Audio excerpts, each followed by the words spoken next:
What? And then I'm gonna go What? to this thing. All right. What up, everybody? What's going on? Hey, you guys. What's happening? Yo. What's up? What's up? What's up?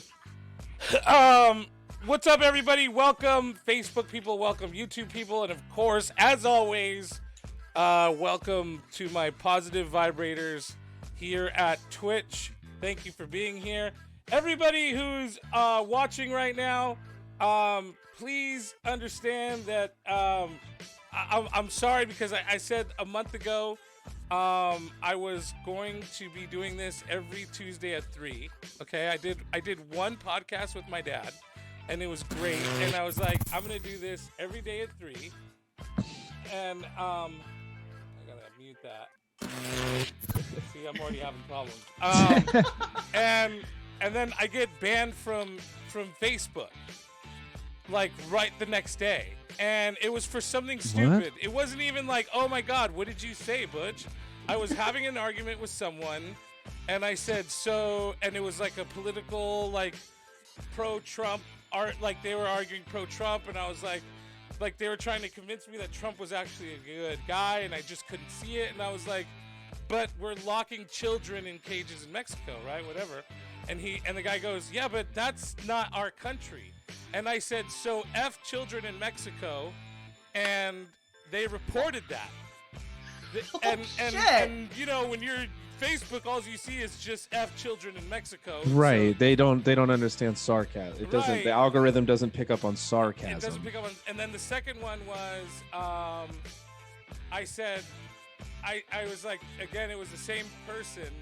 It was the same person that posted, and I was arguing with his friends. It's a friend of mine named Raymond Orta. Jesus. And he's a total Republican, QAnon believer guy, and I love him to death, but he's crazy. And I'm arguing with his fans because they're the funnest people to argue with. And he, you know, I don't care if Raymond gets mad at me. He has the dumbest audience in the world. And so they were like, and so I was talking about my own health and how I'm worried about going out. And again, it was like, well, disregard, blah, blah, blah. And I said, so F me then. But I didn't put question mark. I put a period on accident, you know, because I'm dumb and I don't know how to punctuate. So it looked it was like, so fuck me. I was like, so fuck me, right? But it looked like, so fuck me, right? You know? And so I got banned for 30 days for those two comments. The first one was 7 days. The second one was 30 days. So I was like, God damn it, dude.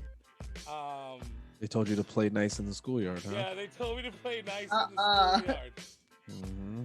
Can't be throwing those type of things out there. Yeah, so I'm now learning to shut my mouth and not try to get into arguments and stuff like that. Can't be throwing those. Okay, so and that was my apology to everybody. I forgot that I went on for so long right now because I'm fucking super high. And I tend to just go on a tirade. Thank you for being here. This is the Butch Escobar podcast. Usually there's a little song and dance going on where blah, blah, blah, but I keep going back and forth with the what's that $5 where you order something on, I can't remember, Fiverr. What? Yeah. Fiverr, yeah. But this guy's not charging me $5. He's charging me way more. Way more. To make an introduction, but he sends it and it's awful, and then I go, okay, try this, and I'll send him samples, and it's nothing like the samples. So usually there's like a blah, blah, blah, whatever, Butch Escobar. So this is the podcast. Welcome to the podcast. I have my two guests with me, Anthony K. and Hello. Ivy Cordova. Two of my favorite people in comedy. Both of you, I love seeing you. When I know that we're on a show together, I get super jazzed. You too. Both very funny people. Say hello to the audience, you guys. Hello, everybody watching. All sounding sultry and shit. I know. Universe. So the reason why I have you guys on here, and for those of you out there who are still wondering why is Butch posting, because on Facebook and YouTube, they're not used to my live presence, but Twitch is, and my Twitch channel, is loosely based around mental health. As someone who suffered greatly, um, through mental health issues, anxiety, depression, and has kind of found his way out, I feel like I can maybe give the tools that I've used to other people and talk to people who also have different perspectives. It's a weird thing for a comic to be doing that, but I, what's weird is that I meet people all the time in comedy, other comics, that are somewhat finding the same thing, and you two are both people that I feel like have had inner revolutions. And correct me if I'm wrong, but that have, because from the day that I met you till now, I've noticed that there's been changes in the conversation and things that we talk about. So, um, that's not really why, what we call ourselves here on the Butch Escobar podcast or on the Okay. Twitch channel is we call ourselves positive vibrators, because I always talk about vibrating positively, and someone pointed out like, oh, so we're just a bunch of positive vibrators. So that's All right. so and that's the thing, man, is so that's loosely based on that. It's not like we're gonna sit here and cry and have a good cry together. I brought two comics on because I feel this conversation could be more entertaining than most. We are positive vibrators just looking to fill a hole. Everybody out There there. you go. See, Any that's hole, Anthony, any No, hole. just the void in your heart. That's the hole we're trying to fill with positive vibes. Ivy. I was talking to you the other night, and Yes, sir. you guys are fucking killing me over here. No. Oh, I was talking to you the other night, and actually, you're the reason why I hit up Anthony as well, because we were Mm. talking at the Copper Spoon about stuff, changes that we had gone through, and you were like, and I started talking about Anthony because Anthony showed me a book that I've been reading, that has been amazing, and yeah, it's inner, yeah, turn It's it. just plain. Oh, It's okay. plain. It's a plain book. It's called you took Inner the wrapper Engineering. off. Inner Yeah. Engineering by Sad Guru. okay. Yeah, And by Sad Guru. yeah, Pretty dude, good. so far I'm halfway through. It's an amazing book, Yeah. and I mean, first of all, what brought about your transformations? Like, for me, it was someone broke my heart and I lost my house. And I Shit. literally left with nothing on my back except my own clothes. And I had to let go of all my personal possessions and a duplex in Oakland and start over as a human being. So, was there something significant that turned that change for you, or did you just gradually come upon it because of age or whatever? For me, I had, to be honest, I had experienced a lot of really traumatic things. Which I now understand to be traumatic, probably around the time that I was in college. And when a lot of those things happened, the way that I dealt with it was to get fucked up because I was in my 20s, and that's about as far as like mentally, emotionally, like I did not have the probably the range that I do now. I just felt like, okay, I'm just gonna get fucked up. I'm not gonna think about this. I'm gonna compartmentalize it because the thing about being a child of immigrants is compartmentalization is a feature. It's a standard feature that all of us have, and so we know how to just put it aside. And then at some point, I was in my first job in Silicon Valley the first year, just partying nonstop, probably being really terrible to myself, like spiritually and morally. And then I got pregnant. And so, like, for me, I had to stop all the external, like the substance, all that kind of stuff when I got pregnant with Jacob. But the thing that really drove me to seek therapy was right after I had a really bad bout of postpartum depression. Like, it was to the point where I experienced psychosis, and like my family, God bless them, they tried, like they didn't know what to do. They locked me in my room, they took Jacob away, and they're just like, and they called a doctor because they didn't know, you know, what I was if I was gonna hurt myself. Like it was just really, really nuts. And so by then I already had my own insurance because I was on my dad's insurance until I was like 26, and I was 27. So I finally just took it upon myself to seek out therapy. And so Therapy be worked for you. Yeah. No, it absolutely worked for me. Like Yeah. I forgot who I was having this conversation with, but this April will be 11 years in therapy. I mean, Oh people wow, you've been in therapy for quite some time. What absolutely. about you, Anthony? What Therapy? Oh, yeah. Well, go ahead. I mean, No, I don't I know. want. Did you want I'm kind of just want. by therapy? No, I'm just kind of like, what changed for you? Where did you start to like Oh, discover, this yeah. I gut? mean, I think that honestly, I've had these revelations in my life. You have them in stages. I feel like it's like you know how they say your cells change in your body every 7 years, just Yeah, biologically, right? Like right. just I feel like that's like your every 7 year mark, and it happened to come my moment. Um, I try not to include other people because I don't want to, because they may not feel, but whatever. Yeah, mine was from a past relationship. Sure. So it was from a relationship, and then shit, went south, and I self-sabotaged, and then I had to get sober too. Next month I'll be a year without alcohol. So um Congratulations. That's yeah, amazing. so then yeah, I just started working therapy, and I've been working therapy for like about a year and a half, maybe a little longer. But Yeah. yeah, Yeah, and you I'm, do like once a week.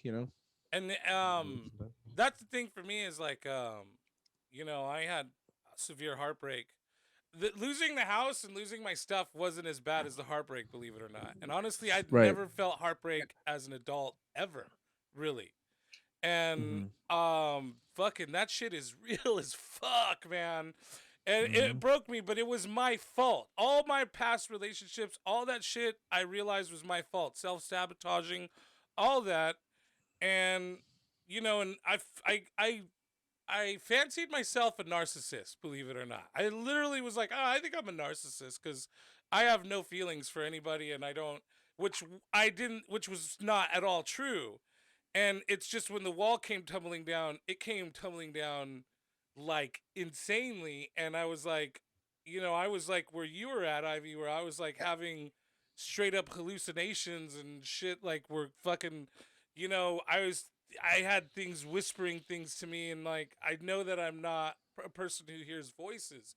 And I knew that I had to find therapy. It took me 3 months to find therapy. Like it didn't happen quick here in the Bay Area.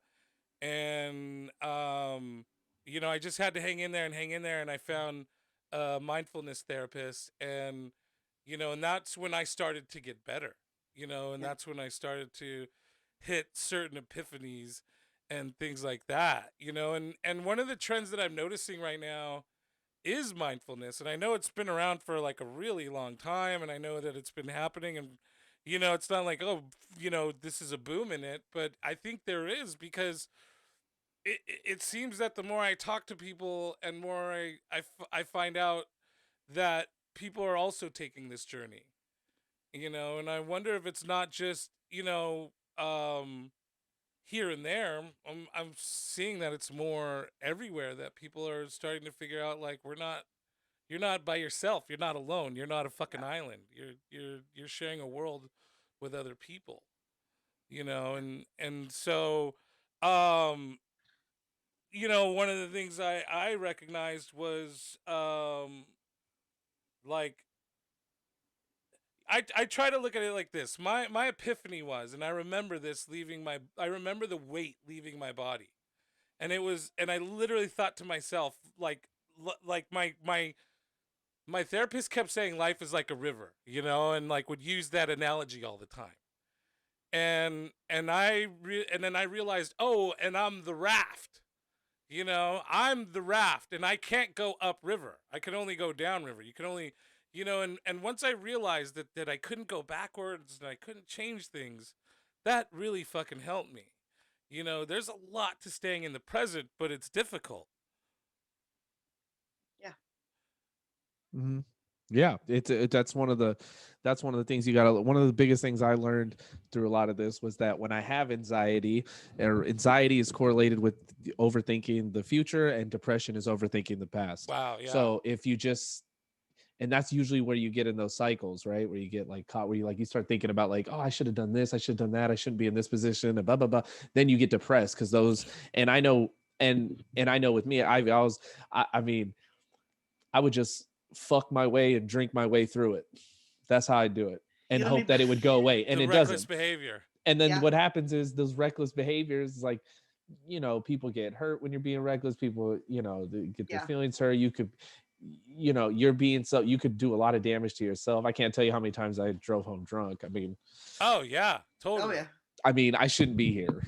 That's Right. a fact. Yeah. That's a fact. Absolutely. I Absolutely. shouldn't be here with the way that I've driven and the way, Well, I think that's part of the key too, is that realizing that you shouldn't be here, because I don't know how many times my reckless behavior could have gotten me killed, right. and there's an instance where it actually meant to get me killed and someone saved me. And so as I sit here now appreciating life, what's the weirdest thing is, like, I'm like, I don't want to get old, like I Yeah. want to smell the smells forever, and I want to taste the taste forever, and I want to, feel every emotion forever. Yeah. And that's my Totally. new, like, that's my new scary, not the now scary. The now scary was bad. It was like all life is bad, and now it's like, damn, life is so good. I don't want to fucking die. Yeah, absolutely. Right. Like you realize, for me personally, like I remember I got to a point where I thought about a lot of my former coping mechanisms, about the things that I used to say to other people when I was in the midst of this shit. I'm just like, there is nothing constructive about any of this. Like, where is this leading? I need to get better about how I handle, my own coping mechanisms, because what kind of an example is that going to set for my son? To think that, okay, well, mom's stressing out by punching walls and shit, like I could do that too. It's like, absolutely not. So for me, like, I had to break a cycle, which was, in this case, my mom. Like, and me and my mom did not get close until I had Jake. So I think I didn't get close to my mom until I was like 26. And so for me, like, there was a lot of behavior that she would demonstrate that I think, not necessarily mentally ill, but I now understand that at that time my mom probably had some undiagnosed depression, some undiagnosed shit, and this was just the behavioral pattern that she was showing us, and we didn't know any better. And so when I got older and I found myself mimicking some of those same behaviors, I would stop myself and think, like, shit, this is not healthy. What can I do to break this? What can I do so I don't have a son that wonders whether or not I actually like him, and he doesn't figure that out until he's 25? Right. Because I didn't know if my mom liked me. Like, I thought, hey, she's just doing this because she's a mom and this is literally her job. But does she actually care about me and like me as a human being? And which of course, yes. But I mean, I think when you have immigrant parents, that it's always I was framed just gonna differently for ask them. if your parents were immigrants, and Yep. Yeah. Filipino my immigrant. mom's not necessarily an immigrant, but she was very poor, and that's like my, Yeah. like, you have I think I don't want to say the bad parent or the one you like least, but my Yeah. mental health parent was my mother, Same. and Same. and she caused a lot of distress. And and I didn't forgive her for the longest time, but when I look back, because I'm poor now, like, I go, oh man, when you're poor, all you can do is struggle, and you can't learn, life lessons. You don't have time to, like, have introspection and go, well, and that's the thing, is like, at least not in Texas. I'm poor in Berkeley, so I have a lot of time to do whatever the fuck I want. But Bay yeah, Area poor. yeah, I think it comes from parents, and the first response is to blame them, and Yeah. Yeah. that's one of the things that I learned in therapy was compassion. And I remember my therapist saying, this is the greatest lesson I've ever learned, to be honest with you. To this day, this is the greatest lesson I've ever learned. And she goes, what do you want out of this? And I said, I want to find compassion for people, because I don't have any compassion. I feel no sorrow for any human being on this planet. And I she get goes, that. I'll tell you right now, the first place you need to go, and the first person you need to give compassion for, is yourself. You need to learn to forgive yourself, and once you've been able to do that, then you're able to, find compassion for others. And my mom was one of the first people, because she was the largest accoster, kind of, in a Yeah. lot of ways. I hate to say it, she's not alive right now, and there's so many people who adore her and love her, and I don't want to paint her in a bad picture, but Yeah. it's almost like being a cop's kid. My mom was a pillar Yep. of the community. Yeah. So she'd give her all to the people, and then come home and go, "Why the fuck?" Like. Yeah, totally. I absolutely get that because my mom, I think for her, she was like she was like the lifeline between her family in the Philippines and America, because all like the Cordovas, my dad's side, like we're all most of us are here. We all have professional careers, even me.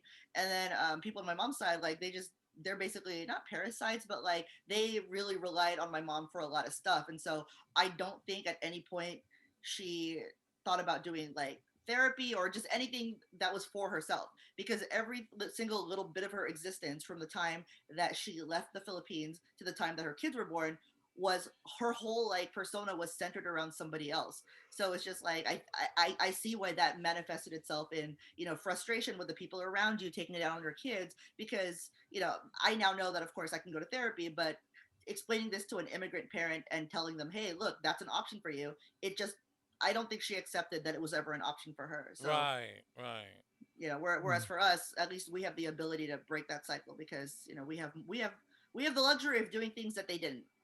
Absolutely. Right. And this is still like, I mean, to Butch's point, this is a class issue. Yeah, So yeah, It is a class issue. it totally. is. It's a class issue. That's why, because you got to remember, like, being stressed or being mentally ill or fucked up or overly, that shit's been going on since the inception of this country. That's kind of the Yeah, whole country's get down, is to put you under so much stress that you never look up to see what's going on. So that you have to be like, I got to deal with, I like, that's how I feel sometimes. Like, man, I really got to deal with myself because, Yes. I'm the issue. It's me. But really, it's like, you also kind of put me in a weird condition. yeah, Well, yeah, And you didn't really put me in the most human environment, but that's not your fault. It's my fault for not that's always being aware of it all the time. But that's one of the they things that I keep trying to tell people right now, that there's no conspiracy going on right now. yeah. There's none. You know what the conspiracy is? It's cap, and I hate. And I'm not saying I'm not a capitalist. I well trust me. they But are conspiring. Keep that correct. They are it conspiring, is. And but that's why I said it's been out in the open right. The model works since. perfect, you guys. You Well, got to no, it work to doesn't work get. perfect. For them, it does, Right, because right, right, right. you got to work all day for Yeah, me to make me money. I'll give you right, only 2 weeks vacation. You got to right. compete with your neighbors on everything from your car to your home to the things in your house to your children's education. And it Right. just causes you to do nothing but dump money and look for that happiness. Mhm. I've been reading that book that you gave me, and one of the things that he points out, this is, man, I keep thinking about this. I lay up at night with my eyes open and I'm like, damn, this is so true. He goes, what if I put you in a 10 by 10 space, a cubicle space, and you have a bed and you have everything you could need to stay alive? You're still not going to be happy. But if I give you a 25 by 25 by space, you're going to be much happier. But at some point, you're going to be unsettled with that space as well. Mhm. And that's the thing, is it taps into the human emotion of I need more. I need, and really, and all that need is just freedom. And that's what he was saying in that book. And I was like, man, and that's why I wanted you on here, because as I'm reading through this, Anthony, I'm I'm totally. It's like epiphany after epiphany. This guy's just laying on you. Yeah, and this is what Michael Jackson was trying to tell everybody. Be childlike, not childish. Not childish, be childlike. That's why Right. you know what I'm saying, because you can't ever lose some of the most one of my favorite people to watch and is Noam Chomsky, and I listen to a lot of his lecture. I've been listening to him for years, and I love this guy, and I love his view on the world. He's just a very Yeah. intelligent dude, Yes. whatever. But Yes. he made mention of a lot of these things too, like what did he say? Oh fuck! Now I gotta remember. I shouldn't have smoked a joint earlier. Um, um, wait, it was that his like he's really a brilliant guy. I mean, this guy's considered one of the smartest people really in the world, right? Yeah. And they asked him like, "Well, what excites you?" And his response was, "Well, the same thing that excites like a 4-year-old child. I don't know, a tree. Have you ever seen Right. have you ever saw one before? And have you really saw it? Or did you just look at it on your way to something?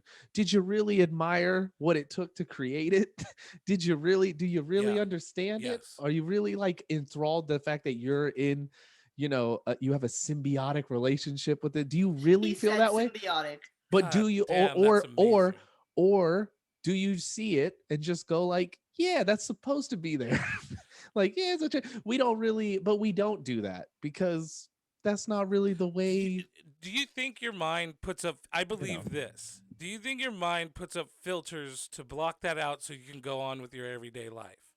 And I think we, we don't give ourselves enough credit for evolving, and I think we've evolved in the way of like, as long as there's a goal, we're going to stay on that goal, whether it be money or food or whatever time period. And I think what mindfulness tries to do is just deconstruct those filters. Like, I walk by a tree and don't think anything of it because I got to get to work. I got to get to the Right. show on time. I got to figure out how much money I'm going to make. Damn, I got rent. Bobby needs to eat. This needs to happen. My car needs tires. And that tree Right. is going to sit there and do whatever it does. But if you stop, and I did this the other day, man, and mushrooms really fucking help take those layers off. Me and my girlfriend went through a walk through the park, and I took some mushrooms. And I'm sitting there looking at this dead tree, and it looks beautiful against the sky. And I think about that tree's life and what it went through, and it did all, and like how many people had seen walk by it, and that's, And it, you gave such a great example, because to me, I think that's the point of staying in the present, to constantly well, appreciate how beautiful life really is. right. And those things like work and your new tires are what get you to forget about those things. Right. Eventually, I mean, you're always going to be working on something, even if you're not. You're working on How something, do whether you it's stay in the yourself. present though? And that's the thing, is like, and that's why I like, again, not trying to go, but it is the latest book that I'm reading. Mhm. Um, but one of the things I like about the book that you just showed me was that he's doing this self-help book, and it's about Mhm. mindfulness and everything, but he's not negating the fact that you got to pay your bills, that you can't always Right. stay in the present, and that no Right. matter how much you try, it's humanly impossible to not worry about things you need to worry about. Yeah. And you have to accept that you're going to worry about those things, but also that they're going to work out and it's okay. I've gone through life by a shoestring. I live a very gypsy lifestyle. I don't, I know it'll work itself out, Do you feel you know. like living in a gypsy lifestyle? Like, do you mean like you moved around a lot and stuff like that? Well, because of comedy, like I'm a Oh guy yeah, who yeah. drives town to town and does things, and and then comes home, and I don't. I never got into comedy for the money, clearly, Right. and and again, the class thing and the poverty, it cost a lot. Just like in like stand up cost a lot of money to do. That's what people don't understand. It cost a shit ton Yeah. to do stand up, Yes. and it all, and just like being poor though, like if you didn't, if you don't come from money, then Right. it cost a lot to be poor. Rich people don't pay the cost that poor people do No, and that's for the thing, is things. like, and I'm not trying to bash anybody that works out of San Francisco, comedy Well, wise, but there are a few comics who are like, I code at home, or I code in the day, and good for them. They worked hard to get there, and they're making a lot of money Yeah. so that they could go out at night and do comedy and not have to worry about. But there are that half of us that are like, hey, bro, I got right. a kid, I gotta pay rent, I gotta share space with someone, I have food stamps, and like, this is a humongous sacrifice on my behalf. Yeah. Right. Well, it's well, yeah, see, I don't have none of that. I'm just a fucking Yeah. just me in these streets. I just always lived by the I looked at it like a drug dealer. As long as you can make, $100 to $200 a day, you're okay. You can live. Right, right. You know what I'm Yeah. saying? Um and like you'll be all right, 200 a day, you're That's fine. You honestly, good. that's how I roll. Yeah. I had a job. The best time in my life was I had a job that paid me $400 a week, and Okay. I was able to survive off of it with, food and water and Right. gas and paying my phone. With the cost of inflation, I've gone to about 450 a week, and as long as I'm able to make that, I'm able to survive. And so far, even in the pandemic, like, I'm scraping, but I'm able to make that happen. And honestly, man, I do look at people with money and I now see the problems that they have and I see the unhappiness that they're experiencing. And I'm not saying I don't want money. I'm not saying I don't want to be rich one day, but I am saying like I am completely and totally happy with the roof over my head and the love in my heart and the fucking job that I have. You Right. know, Yeah. and so, I think that's part of the thing is to find that peace in your heart. Well, yeah, I mean, and that's gonna cut. That comes with. I feel like that comes. Yeah, you're always learning that. You're always learning how to balance and be peaceful in your own way. Like I have to, for instance, I have to. The way that I meditate the most is when I'm on a drive and my Hmm. music's real loud, Yeah. Yeah. That's meditation for you. and I mean loud. I don't like. I have friends that get like, oh, it's too, and I'm like, I don't know how you exist, but some people exist that way. Some Yeah. people exist in complete silence, and I'm like, wow. And I know that that's probably something, but that's my level of peace. Is Right. like, so that said, Guru guy. One of the things that he's like a lot of people say he's the master of chaos, That's great. right? He's a master of chaos. And I feel like that's what I feel like most people who come, we probably all have some similar stories growing up, Yeah. here. And that's kind of what you end up having to do. That's why I always hear people saying shit like, oh, I'm managing my stress. Well, it means you're mastering chaos. That's what you're doing. Well, You're yeah. basically It's you're it's a trying to learn how to deal with all this wild shit you're either putting yourself through or is being put on you. it's a workaround really, because it's like, Mm-hmm. as you know, at the end of the day we know that the stress is not actually going anywhere.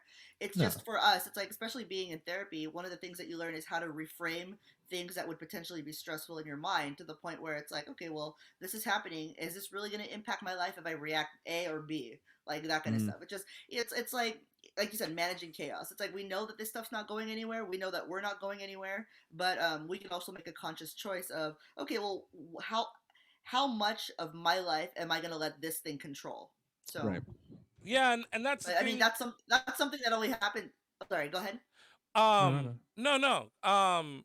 I was just gonna say like switching. I call it switching perspective. Yeah, I never learned to switch perspective, and I know that they try to teach you, and they're like, say positive, but I've never heard the phrase switch your perspective. And once I was able to like learn how to switch my perspective, instead of saying like, "Hey, I didn't do good last time. That fucking sucks." It was like, "Okay, great. You know what? I get to learn from this experience." And as I'm bombing, I literally tap into that, and it was a habit to form. As I'm bombing and not doing well, and I start to get scared, yeah, do two things pop in, and I said, like I said, I made this a habit. One, don't forget you are having fun. You're supposed to have fun up here. This Right. is fun. And two, all right, you get to learn from what you're doing right now. yeah, And that's a very good way, like when my and I learn back, and I look back at my life, how many times I've switched my perspective and not even known it. When my grandmother died, it helped me to find spirituality, and I pointed that out. Like if she hadn't died, I wouldn't have found spirituality. One of the things Hmm. that I definitely have looked at my perspective. I lost someone. Like I came home one day and the girlfriend was with somebody in the house, and it was a house that we bought together. And I now when I look back on that, I sometimes want to write her a letter, and not in a facetious, not in a rude way, but say, hey, thank you, yeah, thank you, you Yeah. that being going through that much pain in my own little bubble freed me from that bubble, and I was able to find what I found now, which is like I'm in a relationship where I'm with someone I'm in love with, who helped me change. I found mindfulness. I went and seeked, peace in my heart, and you know, I've come to a place where I'm very, very happy with life, regardless of how much money I have. yeah, And I literally want to say thank you, not in a rude way, like dude. And she, I've heard that she has a baby now and that she's with someone and she's happy. In a way, we needed to come together and explode so we could just launch off into two distant directions and find ourselves in the middle of nowhere. yeah. And it's amazing once you're able to find your perspective on something. Yeah, you guys' time was up. Yeah, totally. Yeah, Your time was up. That's all. The universe Totally. works like that.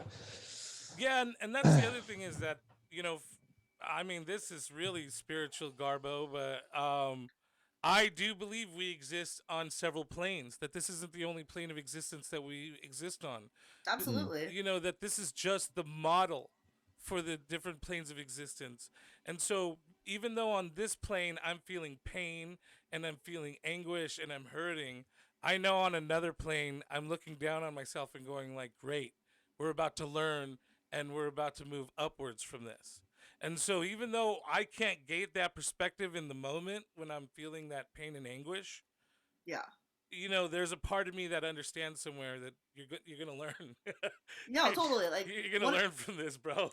yeah. one of the things that stuck with me, like as I was going through a lot of shit, because I feel like now, knock on wood, like I'm at the version of my life where I think I've reached the most professional and personal success.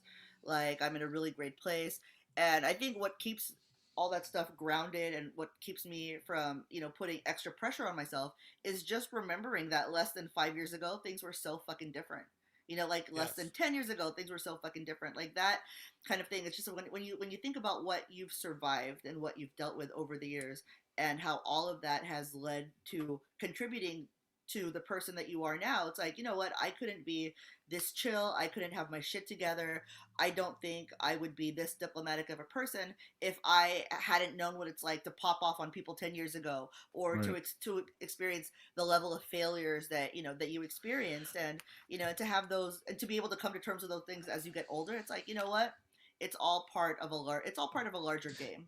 And you this is the other thing too. You got to remember the biggest thing I learned like a couple years ago that sticks with me every day is hurt people hurt people. So Yes, oh my god. Wow. I know that I know, listen, I'm not going to sit here in front. Wow, that's great though. I got to hate a wake of people that I've hurt in my life. A couple, you know what I mean? I would say this is the way I look at it though. There's what, how Yeah, many people? 7 billion on the planet? yeah, yeah, Ah, I yeah. fucked Give or up 8 take. of them.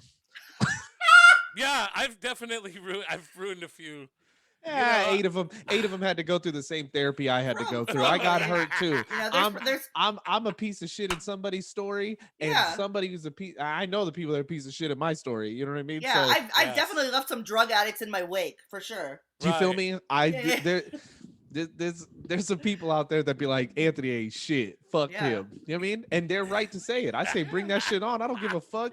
yeah, Because even though that's the thing, I think a lot of the quarantine thing has caused a lot of people to maybe look, maybe that's why we're seeing more. And I think we're just we have hyper information now flying at us, hyper consumerism, and people are yeah. just over it. They're just realizing like, oh yeah, this shit is dumb. It's dumb. Oh, we Right. did Yeah, it's find And like out. that's the thing nobody, is, exactly, nobody So cares. there's not, so I'm with you on like not necessarily wanting like a whole bunch, like I don't, I don't have these goals of like, oh, I want to sit on a fucking pyramid of gold and just look at everybody, right? but but money, but like financially, like this whole wealth gap shit that people are talking Yeah, about that have been going on for years, that shit's real. And like people need to be, human beings in this country need to have a human life when they right. work. yeah. And listen, I have a hard stance on this. I don't give a fuck if your job is copying papers 8 hours a day. I believe you should get fucking $50. I don't give a fuck. Yes. Yes. Whatever it is. Because to me, the point of a society is to be, you do something, help, be of service to the people in the Around you. society. But in return, the society is capable, we're capable as a whole society of being like, all right, yeah, you shouldn't have to have the stress of food, shelter, water. Right. Those are things we can cure. Can be covered so easily. So easily. So basic. So basic. It's the Yeah. easiest things to take care of. Food, clothing, shelter, water, whatever. We could take care of those things.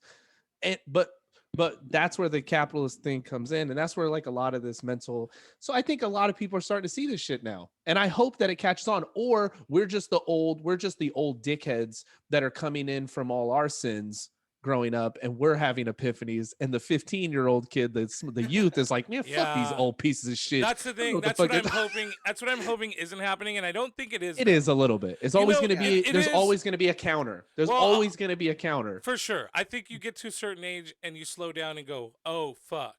But to be honest with you, I have an audience here on Twitch that I have this conversation with since the day I started doing Twitch, and they're almost all younger people, Right. and it's the younger people and it's them that have taught me a lot of these lessons.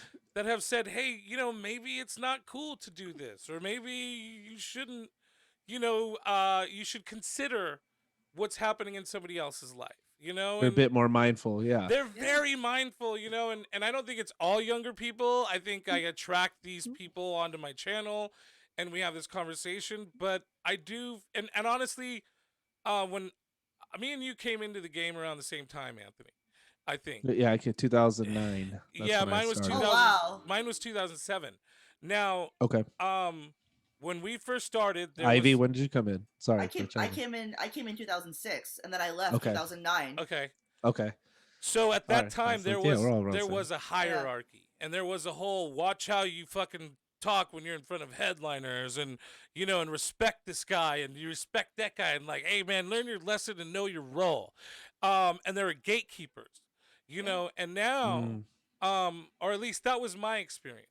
Yeah, And no, I think you're right. No, I think there is, but I think there's always been that, and it's still here. it is sort of, It's just a kind of a respect but thing. It's but I'll almost like tell any you, profession. when I interact with the younger people in San Francisco, and again, this is another group who changed the way, because I thought these, and they are smug, but I was like, these smug assholes think they're better than me, and fuck them.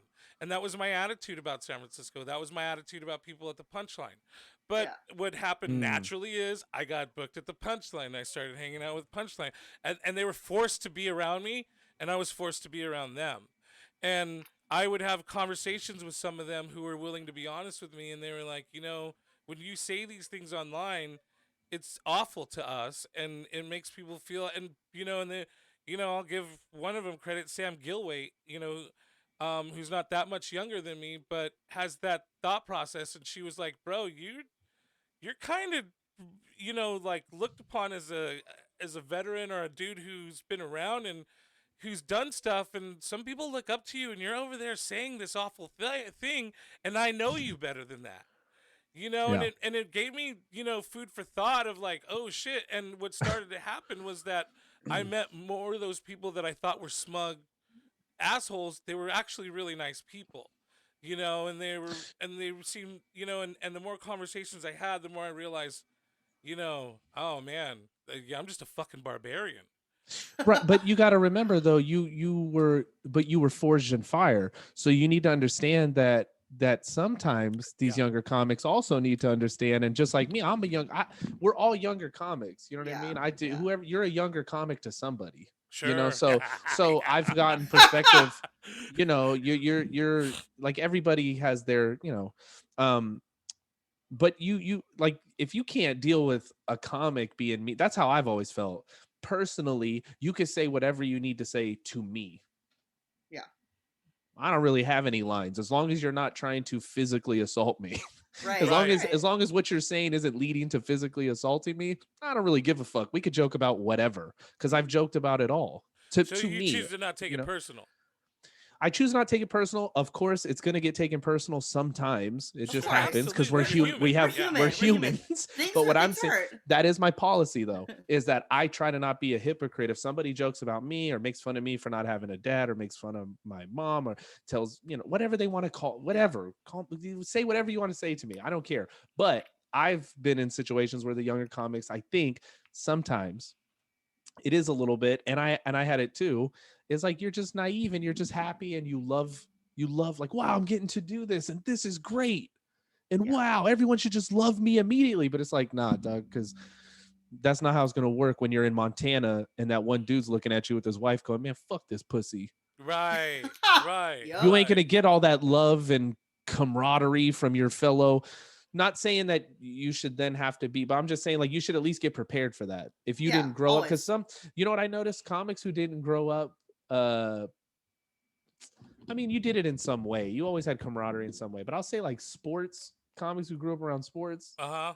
If you played any sports, I did. you were treated and treat like you like a dick. You'd be an asshole. A lot Yeah. of it would be mental If you games. weren't shitty to somebody else, then everybody was shitty to you. Shitty to Yeah. you. Right. Yeah. And bully culture is It's Bully part of the. culture is so. It's I think eh, about this all the time. I had a guy in. I was in wrestling, and this guy did the atomic sit up trick on me. You know, where you oh convince a bunch of guys get around and convince you can't do the atomic sit up, and then what is that? and you go, what is it? And then they Yeah, go, now I'm in. They would have okay, got me so for sure. I'll tell you what happened. So they go, um, you can't do it. And you go, what is it? And they go, someone holds a blind over your face, and you Mm, have to go. You have to do a sit up against their resistance.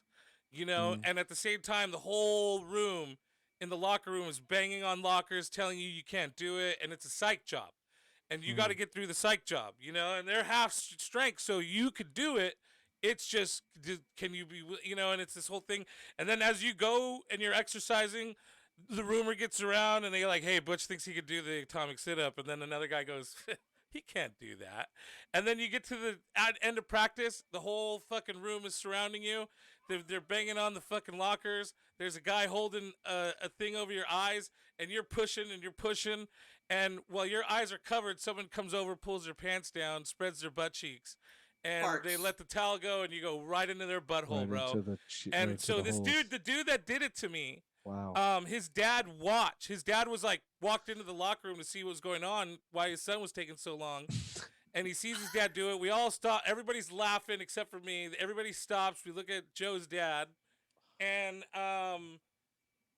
you know, they took off. You know, and I was like, "Good, you're gonna get your fucking ass beat by your dad, because my dad would beat the fuck out of me if he saw that." hmm And the next day, everywhere all at practice, and you know, and honestly, it wasn't like they were picking on me or bullying me. Honestly, it wasn't like those guys were my teammates. Well, they were hazing you for but sure. they were hazing Yeah.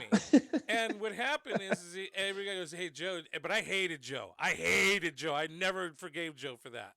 And what happened is that his dad everybody's like, he's getting in trouble. He goes, my dad was mad for a minute, but then he started laughing and said, "We did it when I was a kid," you know, and Yeah. like and they went and had McDonald's, and that fucked me up for a long time. But what it taught me was I am not going to do that with my son. I'm not going to No. fucking show my son that this, you know, that this behavior is okay. You know, I did that. That happened. I was part of the team. I was one of the boys, and I didn't have to end up doing it to somebody else. But I hazed and picked on somebody else with something else. Right. Just, But but these were the tools we were given. they What were are the you supposed tools to we do? were You given. can't choose. You can't choose. You Right. can't go back in the past. That's what it was. And I know that there's somebody right now listening to this going like, "Come on, bro. That's how we raise our children." And it's like, "No. I'm sorry." Because the problem that I have with that is not necessarily in the locker room and in the team. It's that culture bleeds outside of that sport and goes out to, they're doing it to kids that fucking have mental disorders or other Yeah. shit.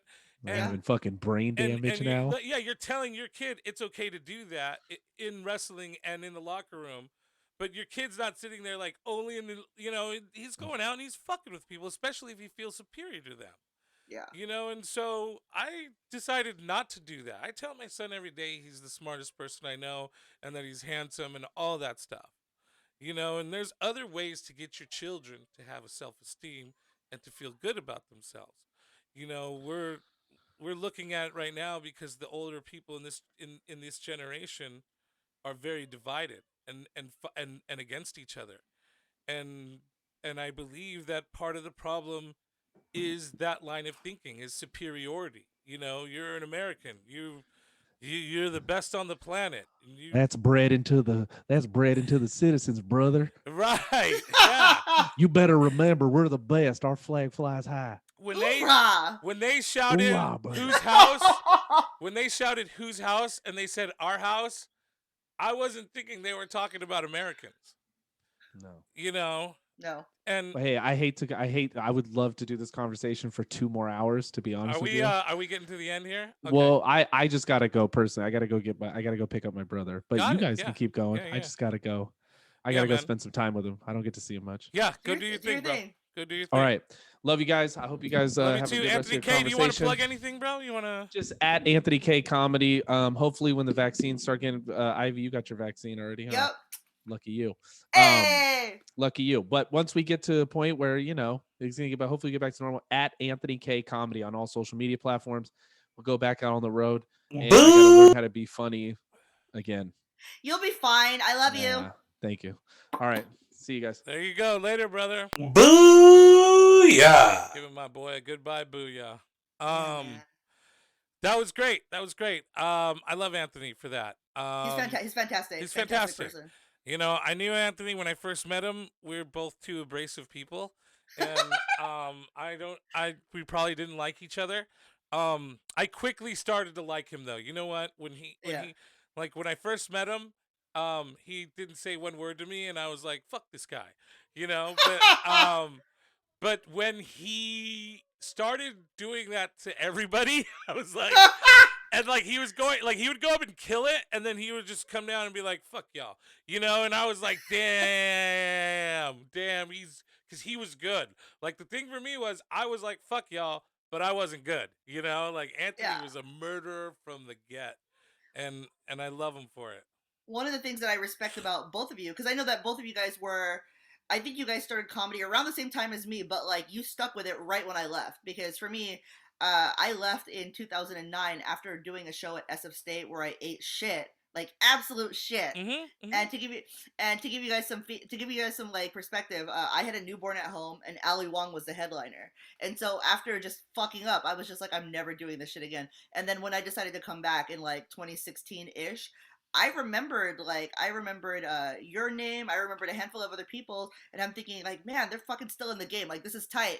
And so like I'm trying to remember which is the first time I got to work with you, but I was really excited because I remembered you coming in like hot, and I was just like, man, like how amazing would it be to work with either of these guys? So then I've worked with you, and then at some point later I worked with Anthony when I finally got to know him, because I probably got that same impression. I was like, who's this aloof ass motherfucker? But I noticed that he was actually like really like deep down, like he's really kind. And I didn't get a chance to say this to him, I don't think, on the Zoom, but like I think the last time I may have seen him in person prior to like Valentine's Day, because he swung by one of our shows, was I did his show in Modesto.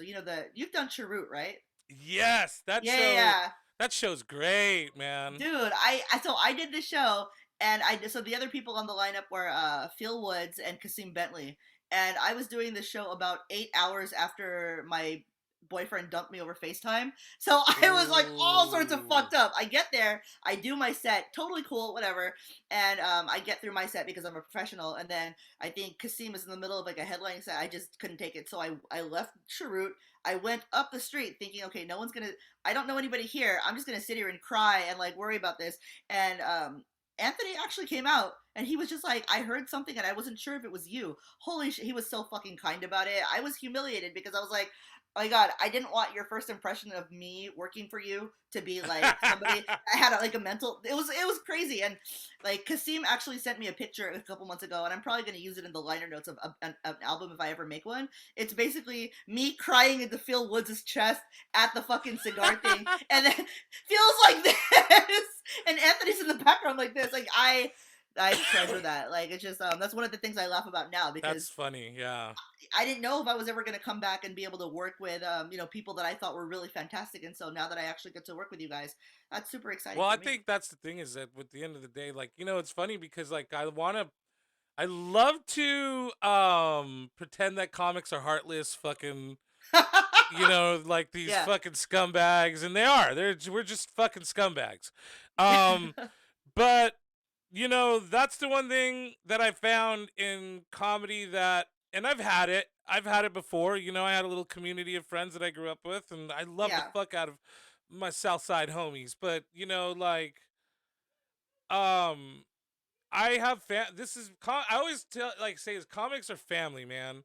Yeah. Like, because why I love being a comic. One of the biggest reasons is because it's the one space in my life that I could be your friend, not see you for fucking weeks, months, a year, or years, and then we pick up right where we left off, and there's no guilt about not contacting each other, and like, how come we don't hang more, Yeah. and like it's all love, and it's because we all do the same thing, and of course, but I do feel there's a community here, and I do feel like there's a family of us here, and that's the thing, man, is like I speak up for comics all the time, not because I'm some righteous guy who thinks we should have a fair shake in life, Yeah. everybody else could go fuck off, but these are my fucking friends, dude. I'm not gonna let you fucking rip off my friends. Yeah.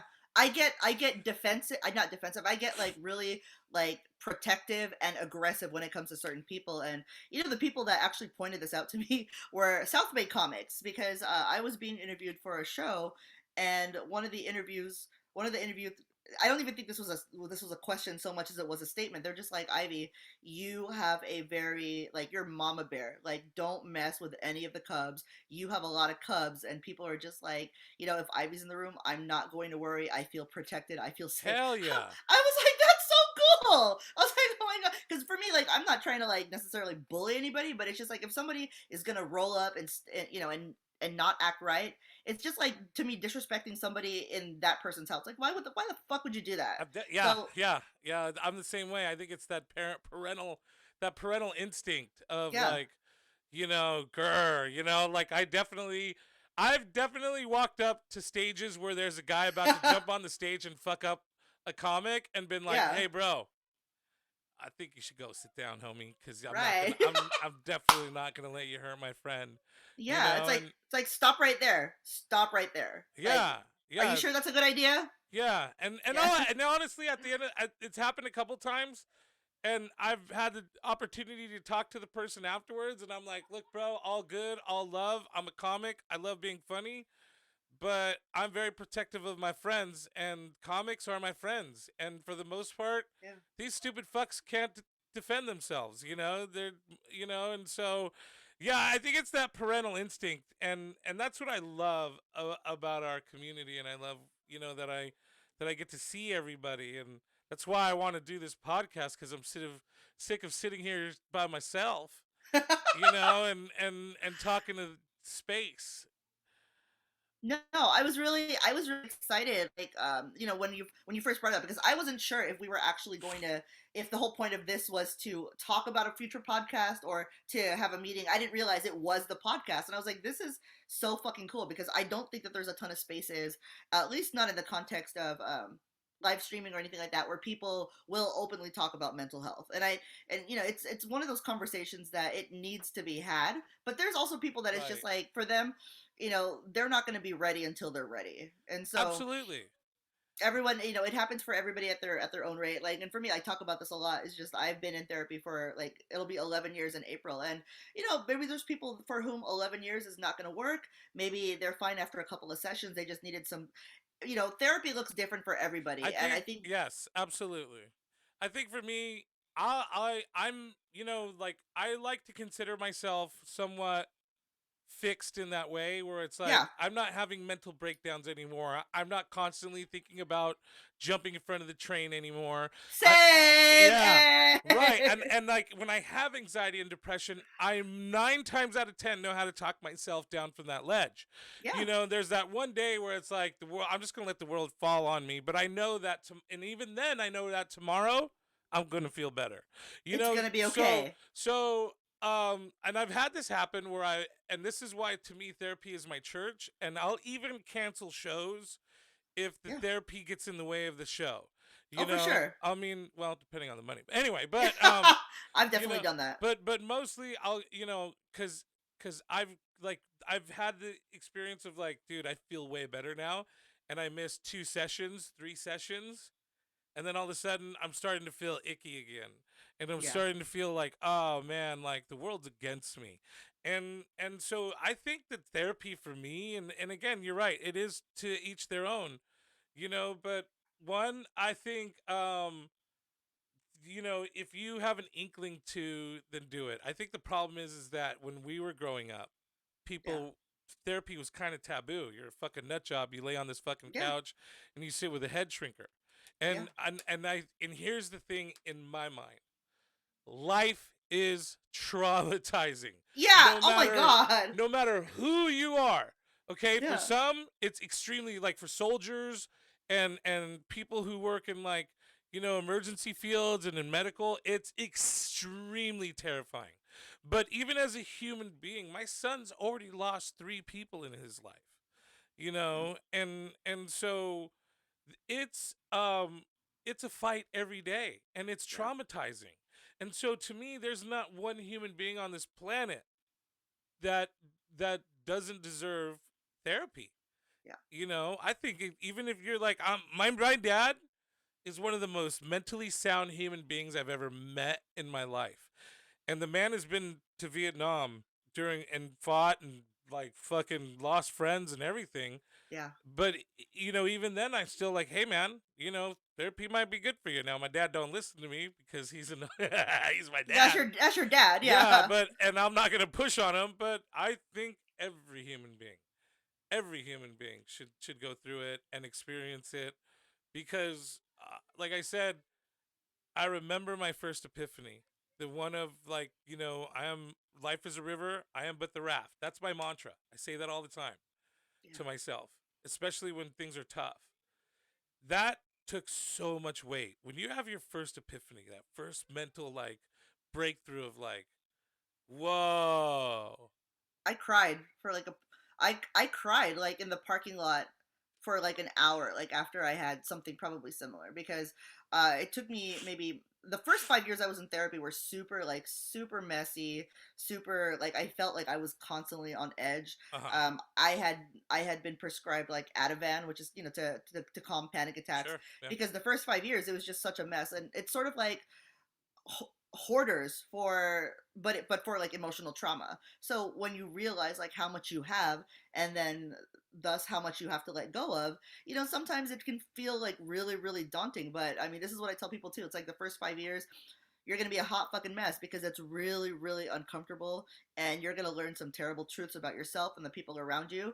And anybody that goes through this and says that it's not going to impact the people around them, that's a full on fucking lie, because when you Absolutely. change and your mindset changes, so does the way that you convey that towards other people. And there's people in your life that'll stay there, and then there's people that are just like, whoa, this is too much for me. And then that's fine, because they're not saying your people, but they're also just maybe not there. And it's you're within your right to be able to surround yourself maybe with people that you can have the conversation with.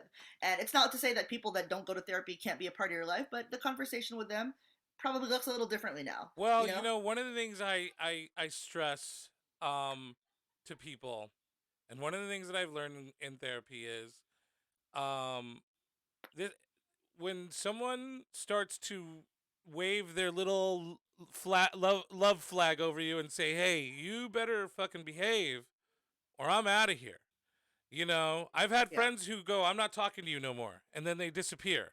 And then, months later or weeks later, they come back and go, "Hey, how's everything going?" You know, um, this is not me saying I'm never talking to you again. So let me just preface with that.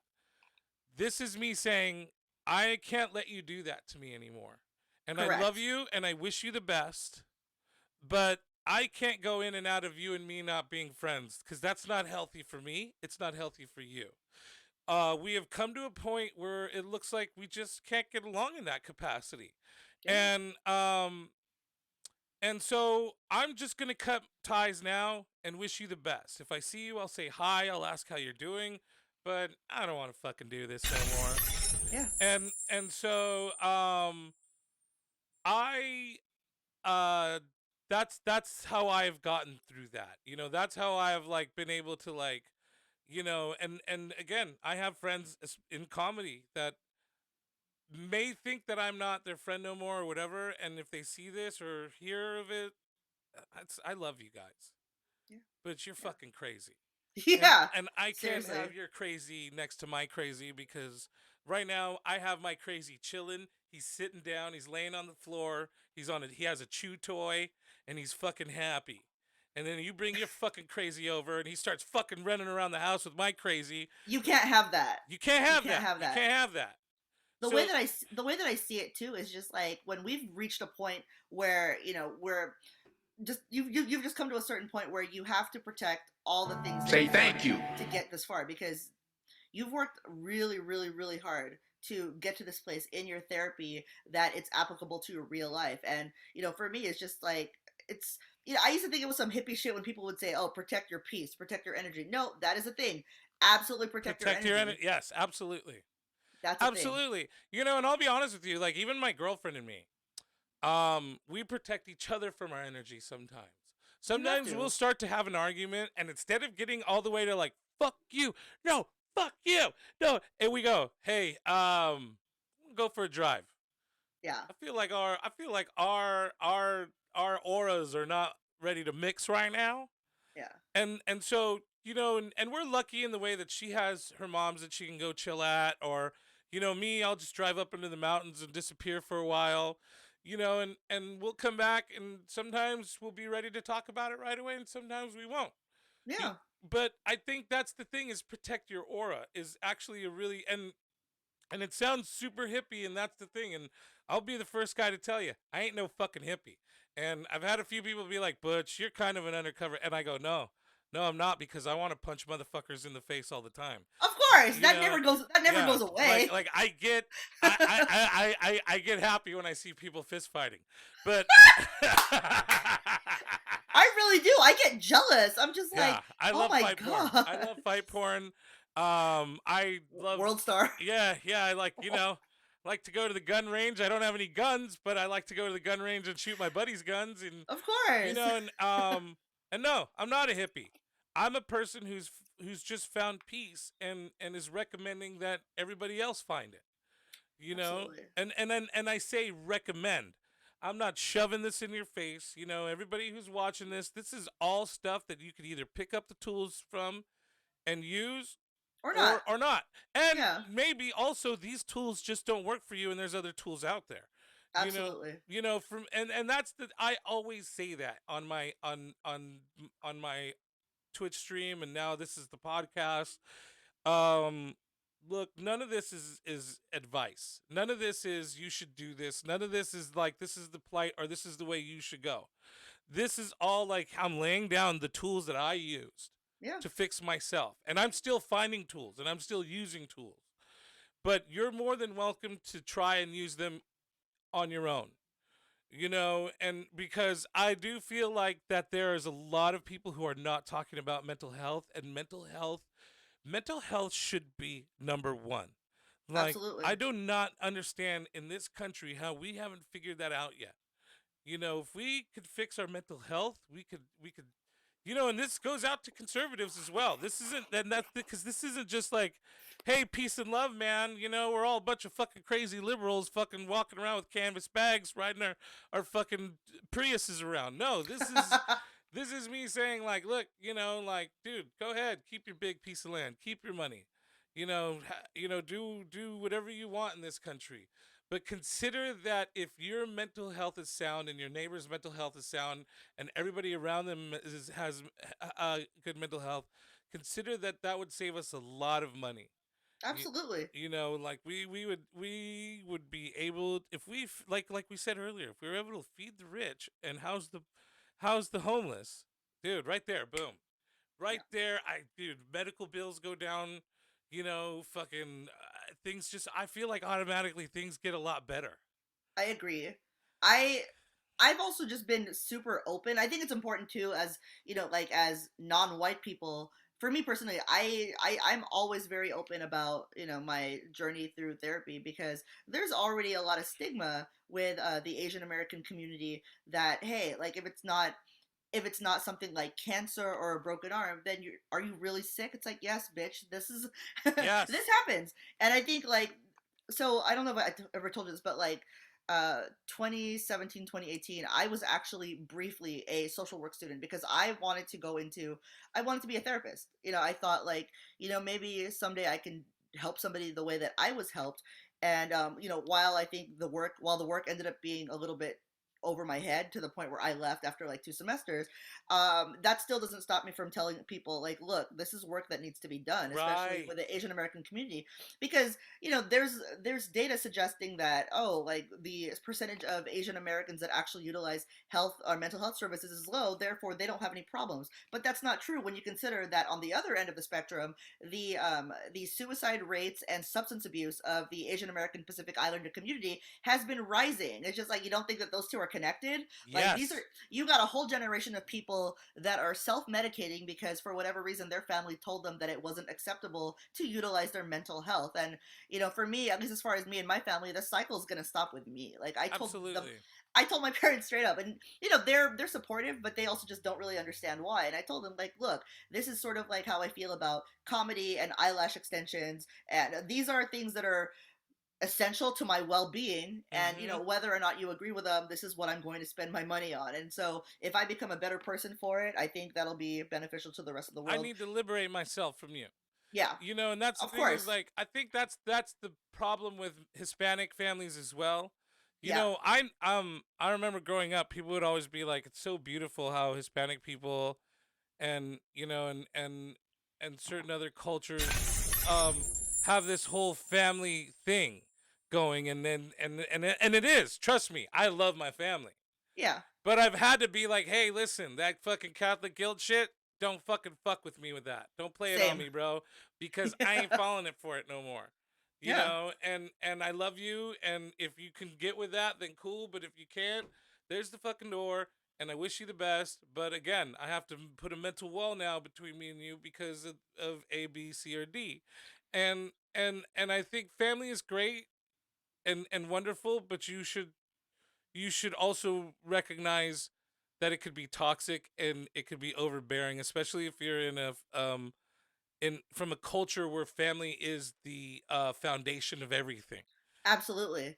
Like whenever I hear people, and this is true, I think, of a lot of people for sure that I went to like college and high school with, because I grew up in that environment. They're just family over everything. And on one hand, I believe it, but there also needs to be some sort of like, this generation, we need to be able to exert our own personal boundaries, because like you said, sometimes it gets toxic. Sometimes people, they overstep, Yep. and there's no reason for the mental or emotional like quality of your own life to fail just because you happen to be related to this person. It's like, no, they've got to do some work too. There's also a whole, they've got to assume some accountability. Like, it's not, family's always going to be there, but we can't use that as a crutch to prevent ourselves from trying to better ourselves as individuals. Well, and We that's just the can't. thing is I think as you say to your friends, hey, listen, if you're really my friend, you'll accept this part of me. You know, and I think because we go, well, it's family and you can't choose your family. Fuck you, you can. And you could choose like my cousin. I love my cousin. She's amazing. She's a great mom. She Yeah, does her best. But there's a person who cutting me off and cutting me off and cutting me off, and I don't talk to her no more. And it's yeah, not, and I wish her well, and I love her. And when she does send me, she'll try to send me a message and be like, "Hey, what's up, cuz? How's it going?" I'm like, "Great. I'm having a wonderful life. I love you so much. Hope you're having a good day." No conversation, no nothing, because I'm yeah, not gonna go there with you. yeah, And it's like, and I think that and she's still my family. She's still my cousin. I didn't excommunicate her in my life. I'm just turning the volume down on her. yeah, of course. And it might, and some may say, well, that sounds like the same thing. I don't think it is, because in my heart I still have love for her. Yeah, And I think that's the thing is like I'm lucky to have both parents. My mom's passed, but both of them accepted that I was a weird motherfucker, and yeah, that like I was going to do some weird shit, and that you could either love me or leave me. It didn't matter. And but I think you need to take the leap sometimes. I had a person on here who comes on to my chat and shared with the group that she was like, dang, my family's kind of mean, and they do this and they do that, and I want to move but they won't let me move. And I was like, move. yeah. Just move. Because how old is she? Is she like in her 20s? Is Yeah, it? she's like, yeah. And it's like, but you fall on, and I fell into the same thing. I was mama's Sure. boy. My mom was like, you're my son first. Yeah. Okay, just remember that you're my no, don't go away. You're my son first. And I had to be like, I'm Butch Escobar. I'm fucking gonna do what I want to do, Yeah. and I love you, and I'm gonna be here for you, and I'm gonna do everything I can. I'm gonna take care of you. It got to the point because my mom was so pushy and she's just kind of brutal lady. Sure. And I tell this to other people who have parents that they have difficulties with. I go, pretend they have a mental disorder, that Yeah. it's so bad you have to treat them with a special kind of care. You know, Yeah. pretend that they are mentally ill, in that way that you like when you talk to someone with autism, or or someone, like with severe autism, or like someone, what's that old person's disease where they forget shit? Alzheimer's. Alzheimer's. Alzheimer's. Yeah, pretend they have Alzheimer's. Yeah. And I would do that with my mom. She would yell, "Hey," and be like mad at me for something, and I'd be like, all right, I'm sorry, and I'm not really sorry, Yeah. or like I go, but it's like, yeah, I'll play your game, you know. It's like at that point the end game, as they get older, I've realized that the end game has to be harmony and less about whether or not I'm actually right. Because I'm just I know in my heart where I stand, and I don't need to argue with my mom or my dad to prove a point or any of that shit. But it's just, like it's my personal boundary. It's like I will accept you for who you are, because as the older person, nobody expects you to change. It's up to me to like Mm-hmm. reframe how we communicate, so that for the duration of the time you have left, we have a good Right. relationship. You know what I mean? Like, I don't want to be somebody that contributed to my mom getting stressed out just because I felt the need to like impose my own shit on her. It's like, you're in your 70s, like no one expects you to change. For Yeah, and me, they're on their way out. exactly, They're on their way exactly. out, like that, Yeah, and they're that already really, like, and I think you really, in a way, like as I say, pretend you are treating someone with a mental illness like they have a mental illness. They do yeah, have a mental illness. It's called aging. It's called life. yeah, It's called yeah, shit happen to them, and they are the way they are, like heated metal. It yeah. just it stays that way. And so for me, I do that with a lot of people, especially comics that I'm like, that I can't stand and I gotta be around. It's like, Yeah, man, this dumb motherfucker, he can't help it, and and I feel like that's showing compassion in a yeah. very non-hippie way, by the way. No, I I It's like, agree. this guy's a stupid fuck, and I know he's a stupid fuck, and I accept that he's a stupid fuck. And he's not a stupid fuck because he wants to be a stupid fuck. He's a stupid fuck because someone raised him to be a stupid fuck. That's his environment. The environment that he grew up in was conducive to him being a stupid fuck. And so maybe one day they'll make friends that'll show them, look, there's other ways to exist in life other than to be a stupid fuck. Like, Right, but I mean, that exactly. kind of wisdom, And there's some I feel people like that that's are the kind gonna of get wisdom it. that only happens. There's some Yeah, people that some are people gonna do. get it. Some people understand it, and then some people it takes them something like really severe to realize, like, hey, look, nobody's fucking booking me, let alone wanting to talk to me. Maybe the problem is me, but the problem is Yeah. some people aren't always that self-aware. But that happens as you get older, and if enough people tell you. Right, totally. Totally. And that's the thing, man, is that I think that's where you find, and I encourage everybody to find compassion. Yeah, And not just fucking hippy dippies or weed smokers or people who are like, just stop for a minute. Just stop for fucking 1 minute. One of the things I try to point out is because sometimes I get shit from comics here that are very hippy dippy, and they're like, Butch, how could you go out and perform for the military? Those people are out there fighting wars, they're killing people, and they know what they're doing and all that stuff, right? And I go, listen, it's not up to me to judge who they are. yeah, Those boys grew up on a farm, understanding a completely different life and culture than I know. yeah, My mom, very sure, every life is valuable and all that, whatever, blah blah blah, hippie bullshit. But like, I'll meet sometimes, like, I'll go out and I'll meet troops, and they're like, um hey, hey, you're from the Bay Area, and I'm like, yeah, and then they'll use the FAG word, and I'll go, yeah, that's not what we call them, bro. And I'll go, look, bro, like, I have friends that are gay, and I'll be honest with you, man, I've never had any of them hit on me or try to. Well, actually, there's one, he gets drunk, and I love it though. But like, I'm not, and I try to explain my where I come from, but yeah, I stop. That word messes with me really bad because I have very close friends who are gay, but have been through some. They're older gay dudes who Yeah. have been through some real shit, like in the '80s, and I'm not saying they're going through real shit now, but like fucking straight up fear in the Bay Area, Yeah. and I know that what I've been through as a Hispanic male has been scary. So I can't imagine being a gay dude in the Midwest, fucking going to high school and shit like that back in the '80s and '90s, and so I have a lot of love and a lot of compassion for those guys. But Yeah. what my compassion button does when I'm talking to this fucking piece of shit who's calling them that word, Yeah. I go, hold on for a minute, Butch. Don't fucking react and punch this motherfucker in the face like you want to. Right. Okay? Because his stupid dad and his stupid mom and whoever else was stupid around him convinced him that that's wrong and that these people are called this word and that blah blah blah, Yeah. whatever the fucking dumb rhetoric is out there. They Okay? instilled Yeah. that in them. Like I go, "Hey, chill for a minute and give this guy some perspective. It may not help, it may not, but if you come off angry, he's not going to listen to you anyway." Yeah, You like know? you're gonna lose him Um if you approach it from a place right, of and I aggression. learned that from one of the most intolerant people I know, who is Ty Rivera, and and he said this. He told this to me one time, and I think he says it a lot, because we don't talk. Right.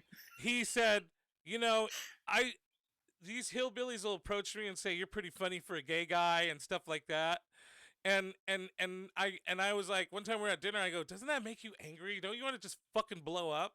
And he goes, no, because I get you're pretty cool for a Mexican guy all the fucking time, True. and it makes me angry.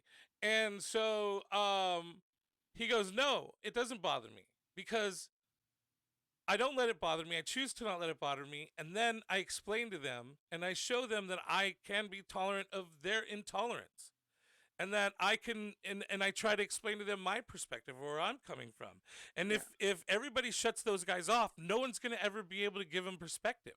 And I don't expect, and this is not me saying, hey, everybody out there, when someone says a bad word to you or bad things to you, you got to muster up and explain. No, don't do that. Punch them in the face if that's your instinct. My instinct is not to. Yeah. My personal instinct is to say, hey, listen, dude, here's why that's not fucking cool. And I think it helps that I look like this. When I go out Yeah. when I go out to serve the troops Yeah. and be with them, if I'm some little fucking capri pants wearing fucking funny frou frou comic. If you look like a twink, you couldn't get away with saying the shit that comes Right, out of they your would mouth. be like, of course You you know? fucking think like that, like but I Yeah. go out there and I go, look, bro, I fucking collect fucking metal things and I love leather shit and I fucking like the sound of a good motor and I fucking, I like knives and guns too, bro. But I'll tell you right now, here's why acceptance is way better than not acceptance. Then And ridicule, and really. and and just for your own self. You want to be a selfish fuck about it, be a selfish fuck about it. You know, I'll tell you, to me, like, one of the things is, as much as I'm like, I love helping and I love doing good things for people. Yeah. When I first started on this journey, it was more or less to just fool people into thinking that I loved being that way. That you You know, love being of yeah. service. And Okay. and what started to happen is that when I started helping people and I started telling the truth and being honest and not being a fucking liar or a cheater, Yeah. um, it started to feel good, and it made me feel good, and it helped me in a major way. I started getting booked more. Yeah. I started making better money. I had a better car. I got a nicer apartments because my landlord loved me. It's And law of attraction, dude. law of attraction. And law of attraction isn't this like esoteric, like, whoa, how does that happen? Like some people, I watched this one guy go, he goes, I thought there and thought it ain't gonna rain today. And guess what? It didn't rain. Like, no, I'm not talking like that. I'm talking like, if you're a good dude, you're gonna meet another good dude, and he's gonna be your buddy. And now you Yeah. have double the power of positivity. You're vibrating Absolutely. positively double. And then someone's going to go, you know what? Those guys look like they're having fun. And he's going to come over. Maybe that guy's a fucking investment banker. And now he starts telling you how to fucking use the stock Invest in market, shit. invest in Yeah. shit. And then now and then, or maybe it's like someone who's a producer if you're like a comic. And like, I'm watching my boy Mark Smalls doing some kind of production thing, and it looks pretty big, and I hope he's getting paid for it. But I'm Yeah. watching Mark go out to L.A. I'm watching Andrew Rolfo, who's just here on the chat. What up, my boy? And they're very positive people from the day that I met them. They're very positive, and Of course. they're doing great things. And one of the things is when Andrew Arolfo got on TV, I would hear comics be bitter about it. And I think one of the reasons why is because people were expecting me to be bitter that someone who has been around not as long as I have has gone further and has done more.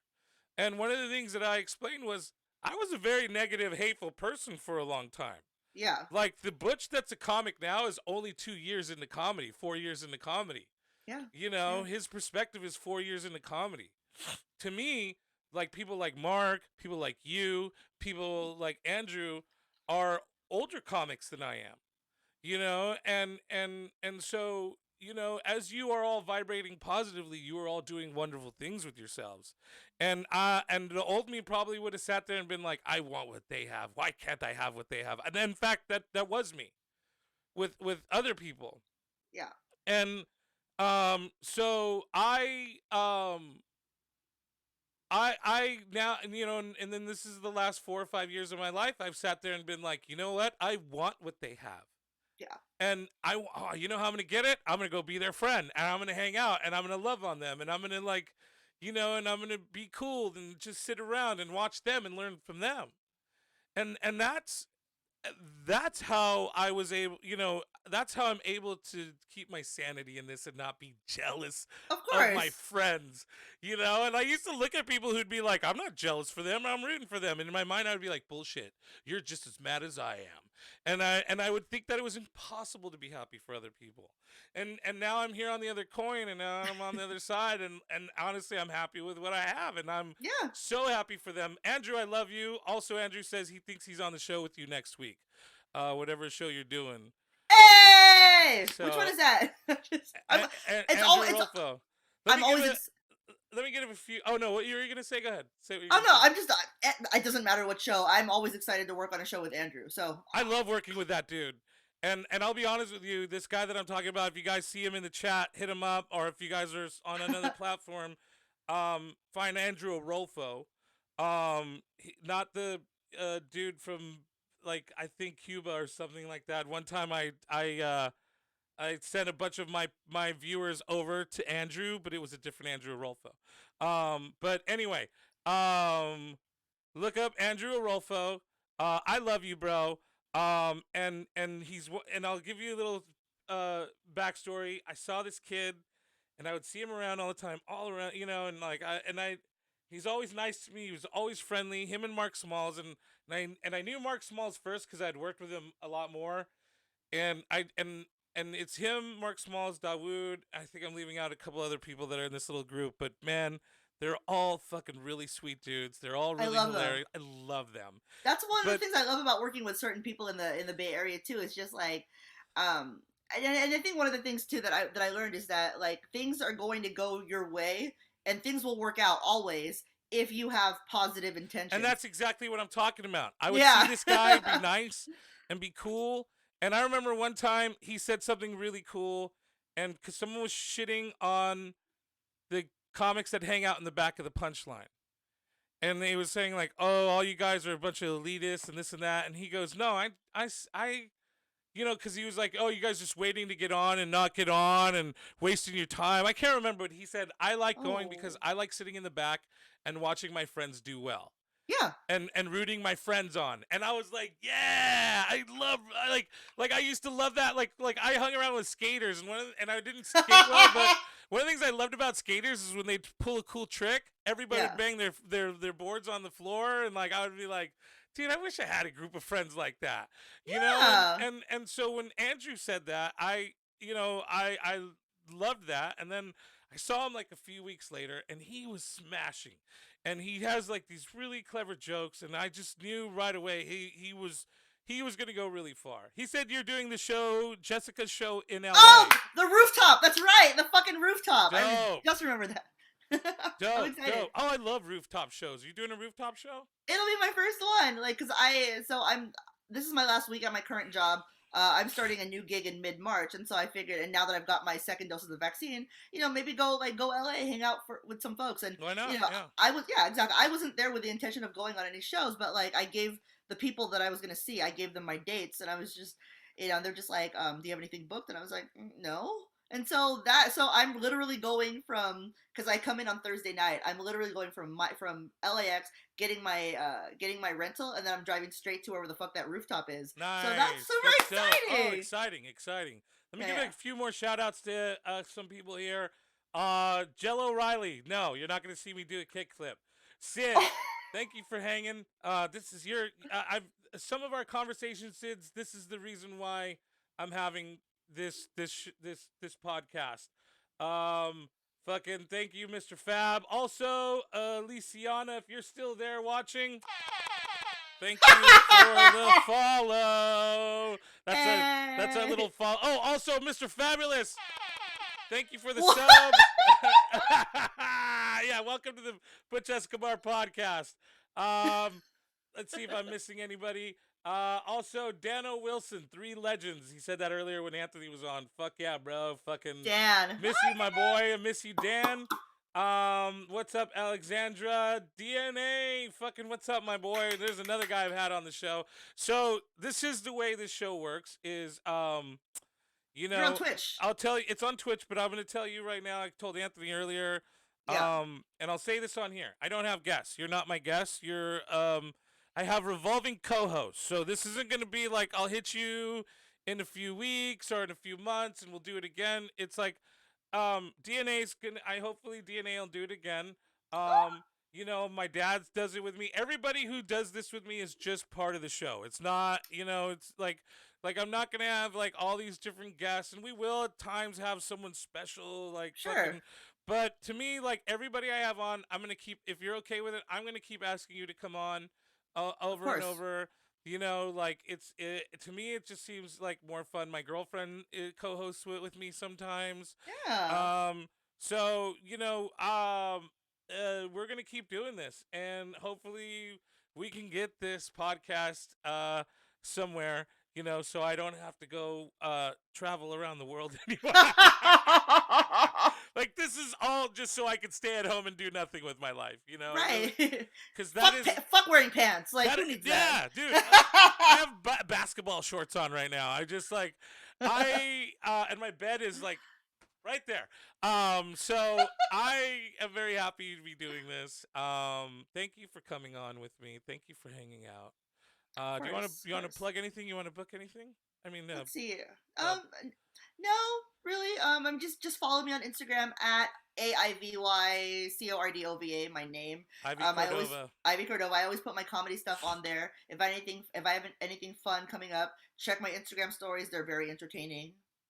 Awesome, awesome. We will do that. We look forward to having you on very, very soon. Thank you, Butch. Thank you, Ivy. I had so much fun with you. This is fucking amazing. Yeah.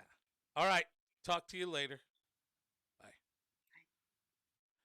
Okay, hold on, guys. I gotta pop back up over here real quick. Where is? Oh yeah, I gotta.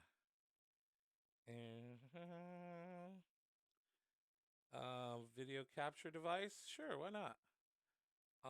Switch it over to the webcam. Okay, there we go. All right, that's what I want right there. And then we're gonna go ahead and bring me on up here, and we're gonna do that. Oh, not that. That is not what I want to do. Anyway, hey everybody. Thank you for hanging out here today. I had a lot of fun with all of you. Hopefully we're gonna do this every. Hopefully we are gonna do this every Tuesday. What I have started to realize is that not everybody can hang with the 3 o'clock appointments. I wanted to do this at 3 because I wanted to be fair to our viewers on the East Coast and in the Midwest. But we're not able to do that. because comics and people have different schedules, and I want to be able to keep up with them and have them. The ideal time is going to be around 3 o'clock, but I'll always post either on Facebook or on any of the things that I platforms that I have this podcast on when the live date will be. You can also find this podcast on Stitcher and I think Apple and all the other fucking. I'm trying to get it on everything. Okay, but you got to bear with me because Andrew, my boy, I'll see you later, dude. I love you, man. But I want you guys to listen to me. What was I saying? Oh yeah. Fuck, dude, I got really high during this podcast, you guys. Anyway, find me on all the platforms that have podcasts. Those go out on Wednesdays.